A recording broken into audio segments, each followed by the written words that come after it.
오늘은 풍성하신 긍휼하심으로 그 크신 사랑으로라는 제목으로 함께 하나님의 말씀을 나누도록 하겠습니다. 따라하시겠습니다. 풍성하신 긍휼하심으로 그 크신 사랑으로.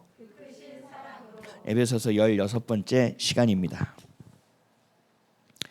지난주 말씀처럼 우리는 더 이상 손을 쓸 수 없을 만큼의 질병이 깊어져 있습니다. 그래서 병상에 누워만 있어야 되는 그 상태, 그 사람처럼 아무것도 할 수 없는 자, 하나님의 자녀로서, 하나님의 교회로서 그 어떤 것도 할 수 없는 자가 되어 있습니다.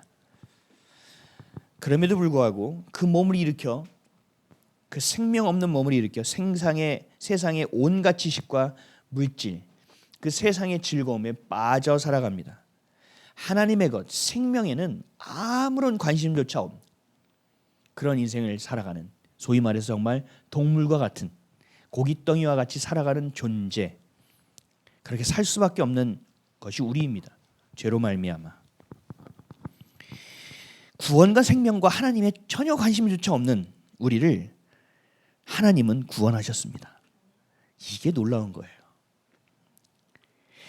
우리가 치매 환자처럼 기억을 상실해 가는 것처럼 하나님의 은혜, 우리를 구원하시고 우리 첫사랑, 그분을 만났던 그 감격, 그분이 주셨던 그 은혜, 그것들을 우리는 치매 환자처럼 잊어가는 사람들, 너무나 허망한 존재, 이런 존재를 위해서 예수님은 십자가에 못 박혀 죽어주셨고, 성령님은 보혜사가 되어주시사 죄 가운데 있는 우리 가운데 와주셨습니다. 죄로 가득해서 죽어가며 또 영원히 죽을 수밖에 없는 우리에게 하나님은 영원한 생명을 주셨고 영원한 구원을 주셨습니다.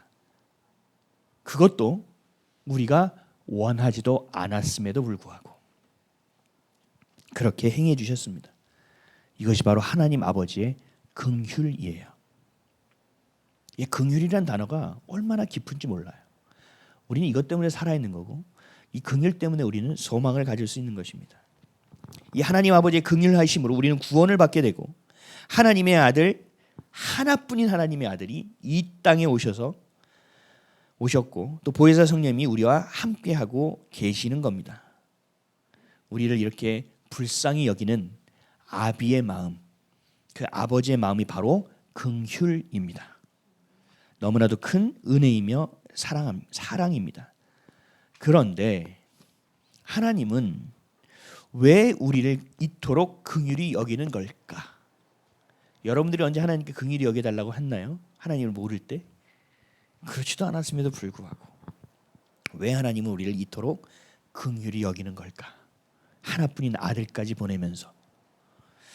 그 이유는 첫째, 하나님은 우리를 사랑하시기로 작정하셨기 때문입니다. 요한 1서 4장 7절에서 10절, 사랑하는 자들아 우리가 서로 사랑하자. 사랑은 하나님께 속한 것이니 사랑하는 자마다 하나님으로부터 나서 하나님을 알고 사랑하지 아니하는 자는 하나님을 알지 못하나니 이는 하나님은 사랑이심이라.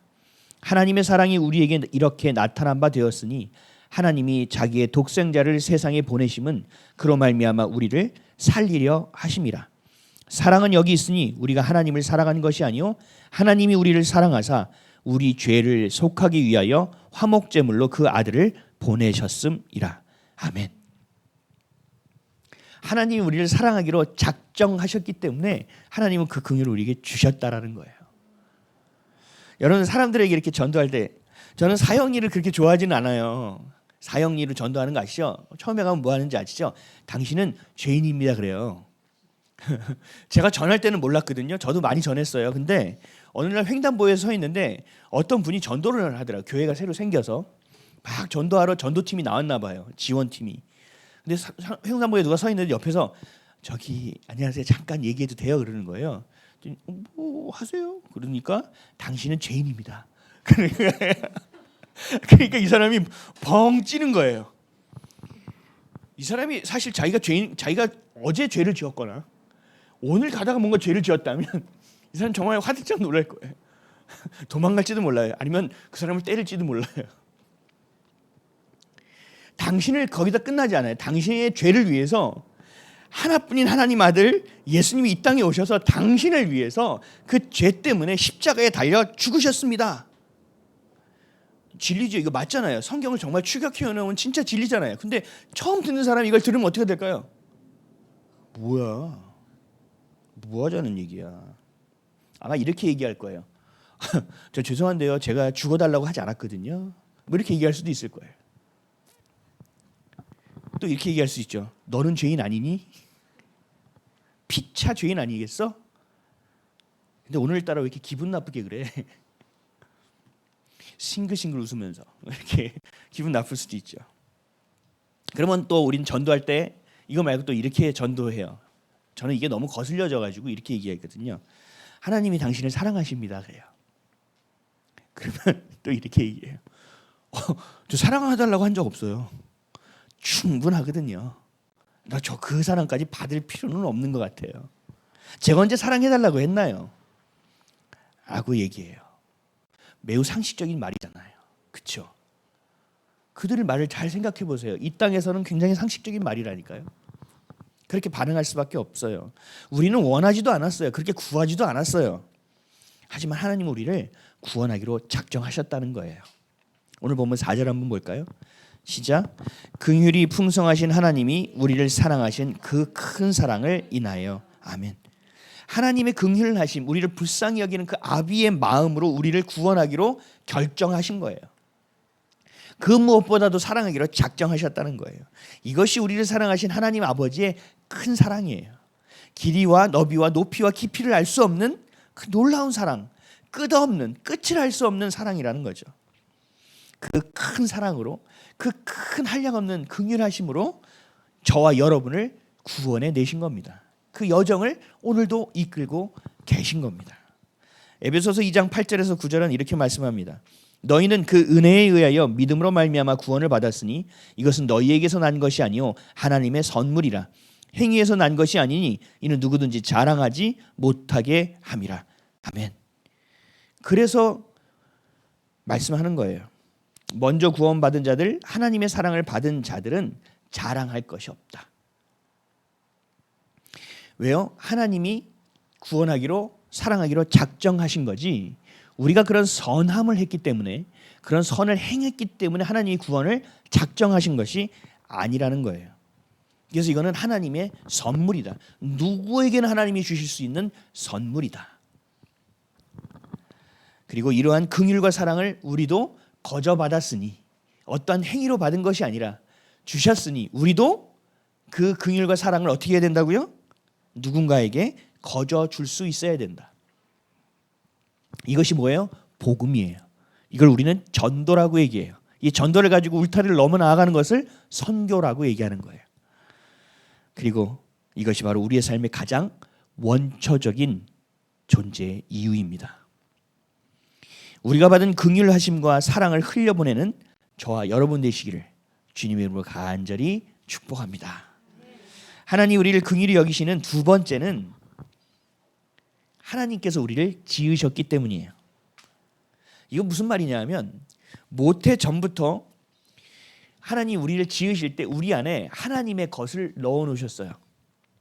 하나님의 형상에 따라 우리를 만드셨어요. 그래서 우리 안에 선한 것을 주셨다고요. 삶의 이유와 목적과 방향을 주셨다고요. 누구나 주는 그 부르심 말고 그건 다 주시고 특별한 부르심이 있다고요. 제가 늘 얘기하는 오리지널 디자인을 우리에게 주셨다고요. 그래서 하나님은 우리를 우리 스스로보다 더 잘 알고 계십니다. 그래서 하나님은 그것을 사용하고 싶으신 거예요. 그래서 그것을 통해서 어둠을 이기고 우리의 죄성을 이기고 하나님과 동역할 수 있는 인생을 살 수 있다고 하나님은 믿으시기 때문에, 우리를 알고 계시기 때문에, 그런 우리로 지으셨기 때문에 하나님 우리를 긍휼히 여기시는 거예요. 시편 139편 1절에서 4절. 여호와여 주께서 나를 살펴보셨으므로 나를 아시나이다. 주께서 내가 앉고 일어섬을 아시고 멀리서도 나의 생각을 밝히 아시오며 나의 모든 길과 내가 눕는 것을 살펴보셨으므로 나의 모든 행위를 익히 아시오니 여호와여 내 혀의 말을 알지 못하는 것이 하나도 없으시니이다. 아멘. 하나님은 우리를 이렇게 잘 알고 계시다고요. 마태복음 10장 30절에 이런 말씀도 있어요. 너희에는 머리털까지 다 세신 바 되었나니. 우리의 머리털을 세신다고요. 제가 이 말씀 준비하면서 그래도 과학이 좀 발달돼서 이제는 머리털을 좀 셀 수 있지 않을까? 이런 생각이 들어서 좀 찾아봤는데 아직 못해요. 아직. 이렇게 문명이 발달해도 아직 안 돼요. 이뿐이 아니죠. 우리가 지금 지나가면서 제가 머리털을 검색해봤어요 할 때 여러분들이 순식간에 여러분들도 모르게 생각하는 그 생각까지도 그 마음까지도 하나님을 알고 계시다고요. 히브리서 4장 12절 하나님의 말씀은 살아있고 활력이 있어 좌우에 날선 어떤 검보다 예리하며 혼과 영과 및 관절과 골수를 찔러 쪼개기까지 하며 또 마음의 생각과 뜻을 판단하나니. 개역 한글 이 개역개정 성경 전을 보면 판단하나니가 아니라 감찰하시나니. 이 감찰은 뭔지 아세요? 감찰한다. 위에서 아래로 내려다 보듯이 상자를 훤히 보듯이 그것을 살펴본다는 뜻이에요. 우리의 마음을 하나님께서 그렇게 보신다라는 거예요. 하나님 우리를 그렇게 잘 알고 계신다고요. 맨날 죄덩어리인 우리, 맨날 죄를 생각하는 우리, 그것을 하나님께서 들여다보고 계시다고 생각해 보세요.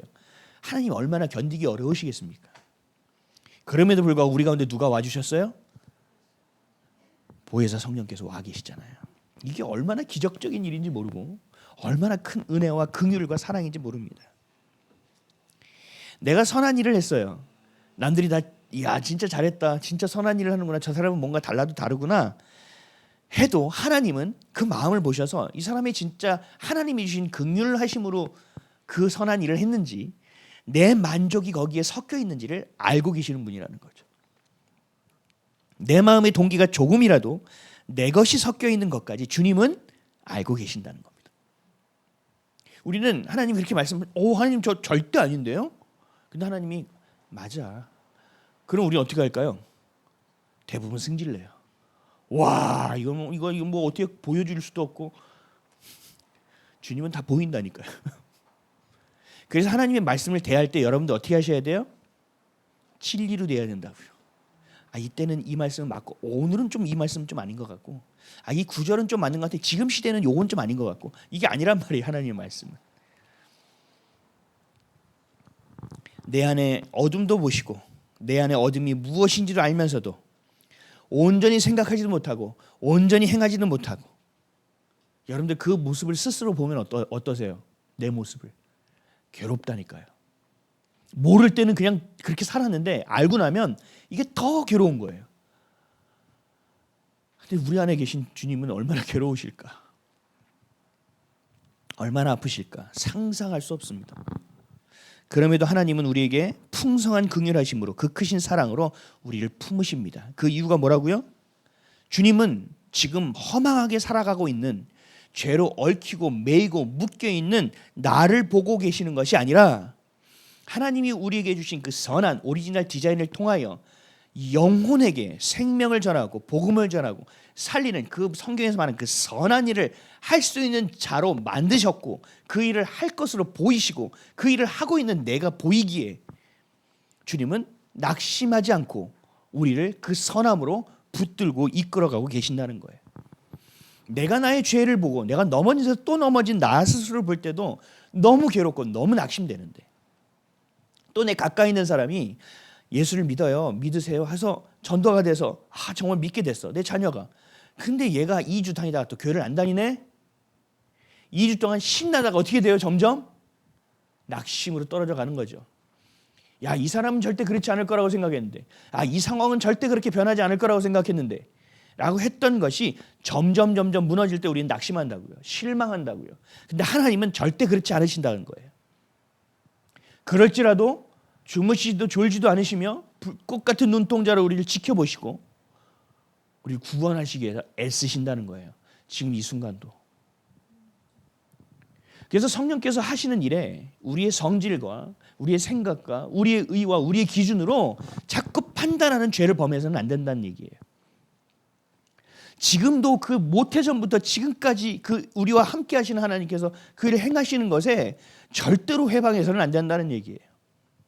아무리 선한 일도 주님께 물어보셔야 된다는 거예요. 인도에서 그 불타서 교회 우리가 뭐 돈은 없어도 어느 정도 할 수 있잖아요. 근데 제가 여러분들에게 안건을 냈나요? 안 했잖아요. 주님께 기도하잖아요, 먼저. 아무리 선한 일이라도. 우리 교회에, 이런 작은 교회에 자꾸 돈 달라고 하는 사람들이 너무 많았어요. 처음에 내 거 다 떼줬어요. 죄송해요, 제 지갑 보세요, 이거밖에 없잖아요, 이러면서 보여주면서. 처음에는요, 지갑에 돈이 없는데 어떡할까 하는데 헌금함을 수고를 안 했네 생각이 나서 또 헌금함을 털어서 주기도 했어요. 지금 생각하면요, 아찔해요. 이거 뭐한 짓인 제가. 기도해야 돼요. 장애인이 저번에 휴지를 가져왔을 때 기도했는데 마음을 주셔서 그 비싼 휴지를 제가 샀어요. 그래서 집에 털렁털렁 가지고 들어오면서 썼어요. 근데 그분이 또 오셨어요. 그래서 저번에 제가 휴지를 샀습니다. 절대 안 샀대. 자기는 기억력이 아주 정확하대. 그래서 제가 하나님, 주여, 저 사람의 기억력을 어떻게 해야 됩니까? 주님, 저는 휴지도 필요 없고 저 사람 사줘야 됩니까? 말아야 됩니까? 근데 그런 마음이 동하지 않아요. 그래서 죄송합니다, 저 휴지 있습니다, 돌아가세요. 얼마나 매정하고 단호해 보여요? 그렇지 않다니까요. 선함은 kindness가 아니에요. 선함은요, righteousness예요. 하나님의 공의예요. 그 안에서 있는 것이 긍휼함이라는 거죠. 우리 이거 명확하게 알아야 돼요. 자꾸 내 것이 섞이면 안 되는 거죠. 내가 어떤 사람인지, 내가 어떤 자녀인지, 이 땅에서 어떤 부르심으로 어떤 귀한 하나님의 일을 행해야 되는 자인지를 하나님은 그 누구보다 명확하게 알고 계시는 거예요, 여러분에 대해서. 그래서 어떻게 할까요? 기대하신다고요. 그래서 그쪽으로 몰고 가신다고요. 그 안에서 훈련받고 단단해지길 원하신다고요. 일어나길 원한다고요. 그 상황에서도 주님을 보길 원한다고요. 우리처럼 기대하다 염려하고 기대하다가 낙심하고 기대하다가 절망하지 않고 끝없이 우리를 향한 시선을 맞추고 계신다는 거예요. 참, 나중에 우리가 올라가면 말씀하실 거예요. 내가 정말 너 때문에 힘들었다, 이렇게. 야, 근데 하나만 물어보죠. 너 그때 꼭 그렇게 해야 됐니? 그럼 어떻게 대답하실 거예요?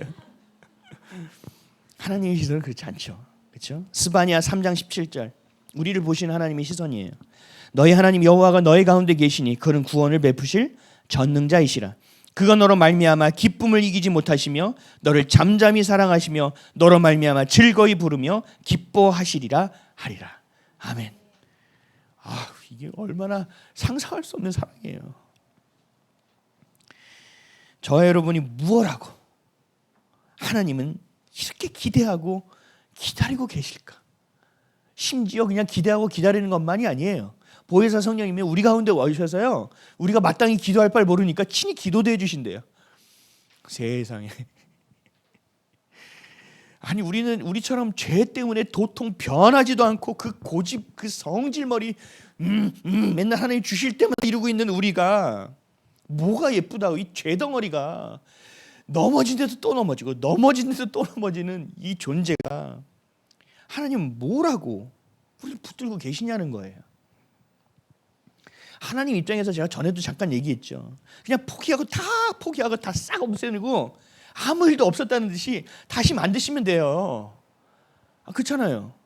그리고 아담과 하와 다시 만들고 다시 세우고 선악과 하고 하와가 선악과 갈 때쯤 그럴 줄 알았어 너. 예전에 말이다. 이렇게 할 수도 있잖아요. 바벨탑을 쌓을 때 벽돌을 드는 순간 너 몇 층짜리를 만들려고 하는 거지? 허걱, 너 같은 놈이 있었거든. 이렇게 할 수도 있잖아요. 근데 하나님은 그렇게 안 하고 그렇게 변하지 않고 맨날 변질만 되고 왜곡되고 잘못된 것을 옳다고 여기며 꾀꾀거리고 다니는 우리를 하나님 뭐가 예쁘다고 이렇게 기다리고 계시냐고요. 우리 안에 하나님 아버지의 마음을 주셨기 때문이에요. 하나님의 그 생명을 우리에게 불어넣어 주셨기 때문이에요. 하나님의 형상대로 우리를 만드셨기 때문이에요. 우리 입장에선 하나님의 자녀이기 때문이에요. 아멘이십니까? 이 놀라운 걸 어떻게 풀어서 말로 해요? 오늘 보면 5절 6절 다 같이 읽어볼까요? 시작. 허물로 죽은 우리를 그리스도와 함께 살리셨고 너희는 은혜로 구원을 받을 것이라. 또 함께 일으키사 그리스도 예수 안에서 함께 하늘에 앉히시니. 아멘. 우리의 죄로 우리가 십자가에 달려야 마땅합니다. 맞습니까? 우리가 달려야 될 십자가예요. 근데 예수님이 대신 그 자리에 올라가셔서 대신 십자가의 못을 박히셨습니다. 죄 없는 예수님이 우리를 위해서 대신 죽어주셨고, 죄로 인하여 하나님 아버지와 단절됐던 그 관계를 직접 화목제물이 되어 연결시키셨습니다. 그래서 예수님이 우리의 중보자가 되어주셨다는 거죠. 그래서 우리의 절망이 소망으로 변할 수 있고 우리의 죄가 생명으로 바뀌었습니다. 우리의 죄가 예수님에게로 전가되었고 예수 그리스도의 그 생명이 우리에게로 전가되었습니다. 우리 전당포 아시죠? 전당포 다 아시는 세대잖아, 그죠? 은원이는 모르겠죠. 전당포 알아요? 안 돼요. 전당포에 가면 돈이 급할 때, 내가 이 시계밖에 없네. 가서 급한 돈을 융통해서 쓰는 거죠. 이거 얼마에 쳐줄 수 있어요? 그러면 이거 한 3,000원밖에 안 되겠는데, 5,000원 해주세요. 이러다가 그 물건을 맡기고 찡을 받아요. 그래서 나중에 이 돈을 가지고 찡을 내면 다시 물건을 찾을 수 있는 거예요. 내가 3,000원짜리를 맡기면서 30만 원을 달라고 할 수 있어요? 그럼 어떻게 돼요? 그 전당포 주인이 소금 뿌리겠죠. 저런 이래매미 삐삐삐 이러면서 문 닫아, 소금 뿌려 막 이러겠죠. 그렇죠? 근데 우리는요, 주님께 죄를 드렸다니까요. 근데 주님이 생명을 주시네. 주님께 절망을 드렸다니까요. 주님이 소망을 주시네. 이게 도대체 어떻게 된 일이냐. 예수님이 우리를 죄 때문에 대신 죽은 그 죽음을, 그 십자가를 하나님은 인정하신 거예요. 우리가 직접 죽은 것처럼 인정해 주셨다고요.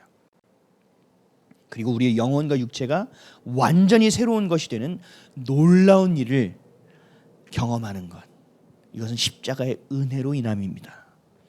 고린도후서 5장 14절에서 17절, 그리스도의 사랑이 우리를 강권하시는도다. 우리가 생각하건대 한 사람이 모든 사람을 대신하여 죽었은즉 모든 사람이 죽은 것이라. 그가 모든 사람을 대신하여 죽으심은 살아있는 자들로 하여금 다시는 그들 자신을 위하여 살지 않고 오직 그들을 대신하여 죽었다가 다시 살아나신 이를 위하여 살게 하려 함이라.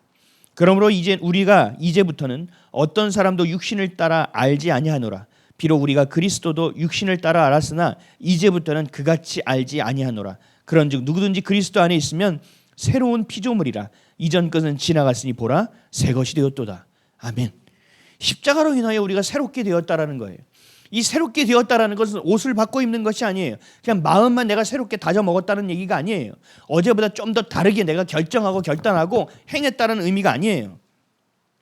그가 사람을 대신하여 죽으심은 살아있는 자들로 하여금 다시는 그들 자신을 위하여 살지 않고 오직 그들을 대신하여 죽었다가 다시 살아나신 이를 위하여 살게 하려 함이라. 아멘. 이제 여러분들의 생각과 여러분들의 품위와 여러분들의 위신, 여러분들의 체면 때문에 살아가는 인생이 아니란 얘기예요. 내가 잘 먹고 잘 사는 세상의 잣대로 더 이상 사는 존재가 되지 않아야 된다는 얘기예요. 이제 뭐로 살아요? 나를 위하여 죽어주신 그 예수 그리스도가 전부 되는 인생을 살아야 된다는 거예요. 그게 새롭게 되었다라는 거예요. 육을 따라 사는 것이 아니라 영을 따라 살아가는 것. 내 의가 아니라 하나님의 의, 내 생각과 내 감정이 아니라 하나님의 약속의 말씀을 붙드는 인생, 이것이 새롭게 되었다라고 얘기하는 거예요. 예수의 죽음이 내 죽음이 되어야 됩니다. 그래야 예수의 부활이 내 부활이 될 수 있습니다. 죽는다는 건 쉬운 일이 아니지만 그래도 죽어야 됩니다. 내 안에 내가 죽어야 된다고요. 여러분들의 이름표를 하나씩 발견하고 있잖아요. 어둠의 이름표들을. 주님과 연결되어 있고 연합되어 있지 않는 어둠의 세력과 연결되어 있고 연합되어 있는 것들, 또 부모로부터 받은 것들, 환경에서 상처로부터 생긴 것들, 하나님의 것이 아닌 하나님을 향하여 나아가지 못하게 하는 이 장애물 같은 이 모든 것들을 보고 생명의 빛으로 말미암아 우리가 하나씩 분리해내고 쳐내가는, 하나님의 말씀의 검으로 쳐내가는 작업을 우리 안에서 먼저 해내야 된다는 얘기예요. 전신갑주를 얘기하면서 성령의 말씀의 검 얘기하니까 밖에서 쓸데없이 다른 사람들을 막 치고 다닌다고요. 말씀으로 사람을 정죄하고 다닌단 말이죠. 아니에요. 내 안부터 시작하는 거예요. 나로부터 시작되는 거예요. 이 한국교회 완전히 무너져 있지만 여러분들로 인하여 재건될 것입니다. 여러분들의 자녀 세대로 인하여 열방을 향하게 될 것입니다. 이것이 새롭게 되는 거예요. 하나님이 이렇게 하실 거예요. 병상에 누워서 아무것도 할 수 없던 우리, 죄로 인하여 죽은 자같이 살 수밖에 없는 우리, 치매 환자같이 하나님의 은혜와 사랑을 다 놓치고 있고 세상의 것에만 매여 살아가는 우리, 십자가의 은혜와 사랑도 모조리 상실한 우리, 그 십자가의 은혜로 말미암아 하나님 우리를 구원하기로 작정하심으로 말미암아 그 한없는 끝없는 사랑으로 말미암아 어디서 와서 왜 살며 어디로 가는지를 선명하게 우리는 알게 된 것입니다. 6절 함께 읽겠습니다. 다시 한번 시작. 또 함께 일으키사 그리스도 예수 안에서 함께 하늘에 앉히시. 아멘. 사랑하는 성도 여러분, 여러분 이 시간 아주 정확하게 아셔야 돼요. 명확하게 아셔야 돼요. 우리는 세상의 것이 아닙니다. 아멘이십니까? 여러분 하나님의 소유입니다.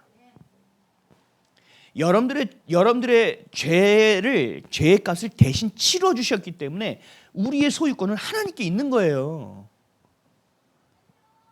편의점 가서 나 이거 되게 맛있겠다.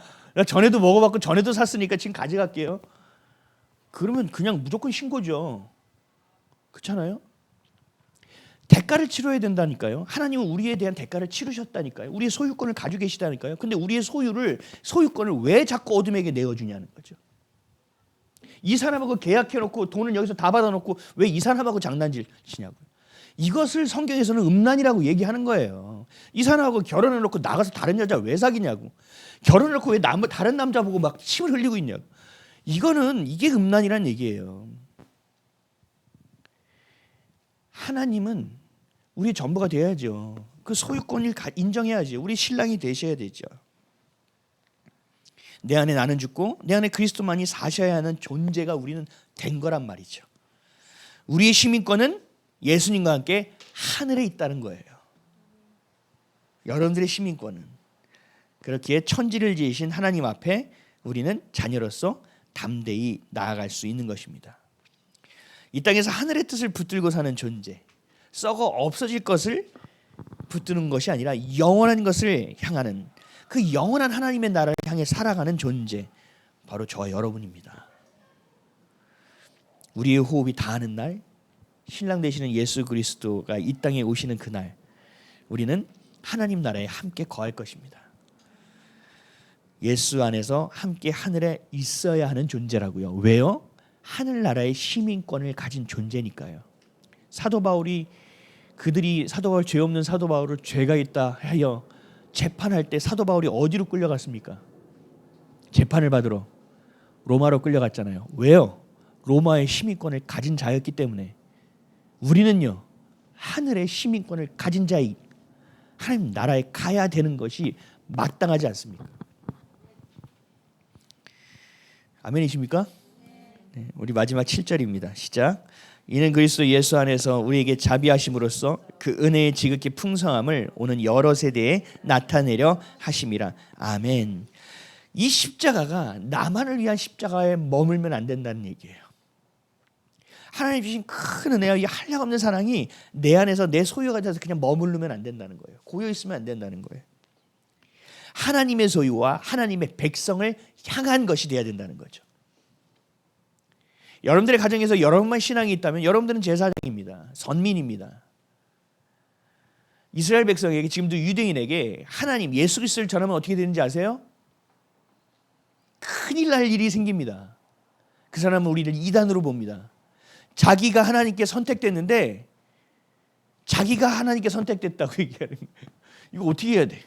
그래서 유대인은 예수를 믿는 자들을 이단 취급을 합니다.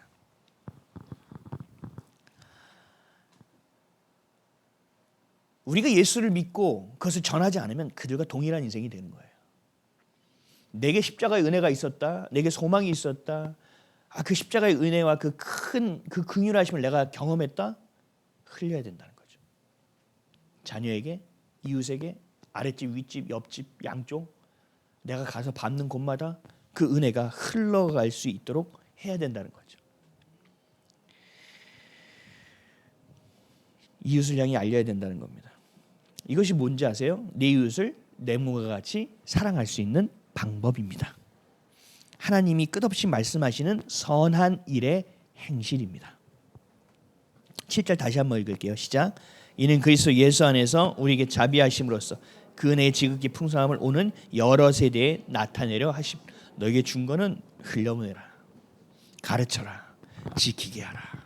그래서 마태복음 28장 18절에서 20절 예수께서 나와 말씀하여 이르시되 하늘과 땅의 모든 권세를 내게 주셨으니 그러므로 너희는 가서 모든 민족을 제자로 삼아 아버지와 아들과 성령의 이름으로 세례를 베풀고 내가 너희에게 분부한 모든 것을 가르쳐 지키게 하라.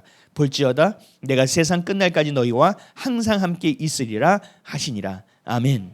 그래서 우리는 이런 삶을 사는 거예요. 그래서 예수님께서 마지막 이 땅을 떠나시며 승천하실 때 우리에게 대위임령 명령을 하신 거예요. 이렇게 해야만 한다. 하늘나라의 시민권, 하나님의 자녀로서의 특권, 십자가의 은혜를 먼저 받은 자, 믿음의 선배로서 우리는 그 주신 권세를 붙들고 모든 민족을 제자로 삼아야 됩니다. 제자는 뭐예요? 예수 그리스도가 가신 그 길을 따라 걷는 자, 예수 그리스도가 하신 그 생각을 따르는 자, 그 마음을 따르는 자가 제자 아니겠습니까? 그럼 여러분들이 먼저 제자가 돼야 되겠죠. 아버지와 아들과 성령의 이름으로 세례를 베풀고 하나님을 가르치고 우리에게 분부한 모든 것을 가르쳐 지키게 해야 한다는 거죠.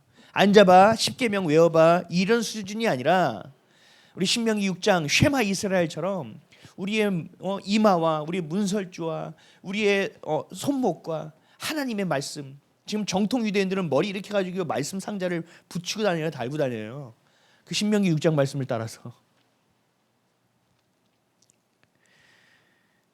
그것을 우리가 보고 듣고 또 연구하고 살아보고 그 사는 모습을 통하여 그들이 배울 수 있도록 하는 것이 가르치는 거예요. 그러니까 삶의 자리에서 예배가 되지 않는다면 우리는 이렇게 살아갈 수가 없는 거죠. 그럴 때 세상 끝날까지 나와 함께 하시는 하나님, 끝까지 변함없는 십자가의 보혈과 그 은혜, 우리는 계속 누릴 수 있게 되는 것입니다. 아멘이시죠? 십자가의 은혜를 놓치면 안 돼요. 그 사랑을 꼭 붙드셔야 돼요. 믿어지든 믿어지지 않든 관계없어요. 그냥 붙드셔야 돼요. 어떤 분이 이렇게 얘기하셨어요. 버스에서 한 손으로 버스를 붙들고 있어 보세요. 그럼 어떻게 될까요? 갑자기 급정거했을 때, 지하철 같을 때 다 차만 타고 다니잖아요. 옛날의 기억을 상기해 보세요. 어때요? 휘청거리고 쏠려간단 말이죠. 그래서 어떻게 해야 돼요? 두 손으로 잡아야 돼요. 그렇죠? 예수님을 한 손으로 잡지 마세요. 그러면 나머지 한 손은 뭐 잡게 되는지 아세요? 세상을 잡게 돼요. 두 손으로 예수님을 꽉 잡으세요. 두 손으로 십자가를 붙드세요. 예수님이 분명히 우리를 붙들고 계시겠지만 그럼에도 여러분들도 두 손으로 꽉 붙들어야 돼요. 그럴 때 우리는 끊임없는 사랑을 경험할 수 있습니다. 상황이 어떤 상황이 되든 간에 절망하지 않습니다. 여러분 이걸 반드시 붙드셔야 돼요. 이번 주에 북한의 그 사역을 설명하시고 그걸 같이 잠깐, 전 기도하는 시간이 짧아서 좀 아쉬웠는데 다과도 좀 하고 싶었는데 바빠서 금방 가셨어요. 근데 그 가운데서 제가 느낀 것 중에 하나는 전 북한에 대해서 이 사역을 어떻게 해야 된다, 이렇게 해야 되는 거 아니야, 성경적으로 봤을 때 이런 일을 해야 되지 않을까 라고 생각하는 일들을 하고 계시더라고요. 근데 이게 오픈되지 않아서 몰랐던 것뿐이에요. 그러면서 제가 느낀 게 뭔지 아세요? 하나님은 진짜 일하시는구나. 하나님은 우리의 눈에 보이든 안 보이든 하나님의 일을 아주 신실하게 해가고 계시구나. 예수 그리스도가 그 오시는 그 하나님은 아시잖아요. 그때를 하나님만 아시잖아요. 그때를 향하여 하나님의 시계 가운데 하나님은 아주 힘껏 일하고 계시는구나. 그걸 제가 다시 한번 경험하게 됐어요. 우리의 상황이, 우리의 가족이, 우리의 자녀가, 내 모습이 엉망이라도 괜찮습니다.